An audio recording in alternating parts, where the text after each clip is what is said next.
Karnataka Bangalore சவுத்தோட BJP candidate Tejashwi Surya, அதாவது நம்ம அண்ணாமலையோட சேர்ந்து பிளைட்ல எமர்ஜென்சி டோர் எல்லாம் ஓபன் பண்ணாரு. அதே தேஜஸ்வி சூர்யா தான் அவர் மீண்டும் ஒரு பிரச்சனையில மாட்டிக்கிட்டு இருக்கிறாரு. அவர் தொகுதிக்கு உட்பட்ட ஸ்ரீ குரு ராகவேந்திரா சஹகாரா பேங்க் கோஆபரேட்டிவ் சொசைட்டில கிட்டத்தட்ட 35,000 நபர்கள் 2,000 கோடிக்கு மேல டெபாசிட் பண்ணிட்டு இருந்தாங்க. அந்த பணத்தை அவங்களுக்கு திருப்பி கொடுக்காம இந்த கோஆபரேட்டிவ் சொசைட்டி ஏமாத்திட்டே இருந்திருக்கு. அப்ப அங்க எம்பியா இருக்கக்கூடிய தேஜஸ்வி சூர்யா, கொஞ்ச நாள் வெயிட் பண்ணுங்க, கர்நாடகா ஸ்டேட் அசம்பிளி எலெக்ஷன்ஸ் எல்லாம் முடிஞ்ச உடனே நான் உங்களுக்கு கண்டிப்பா உங்க பணத்தை வாங்கி தரேன் அப்படின்னு சொல்லியிருக்கிறாரு. ஆனா கர்நாடகால பாஜக படுதோல்வியை ஸ்டேட் அசம்பிளி எலெக்ஷன்ஸ்ல சந்திச்சது.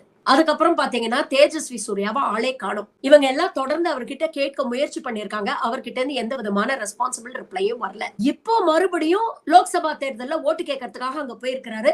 அங்க இருக்கக்கூடிய அந்த மக்கள்லாம் அவரை சூழ்ந்துகிட்டு, எங்க பணத்துக்கு முதல்ல பதில் சொல்லுங்க, அதுக்கப்புறம் ஓட்ட பத்தி பேசலாம் அப்படின்னு சொல்லியிருக்கிறாங்க.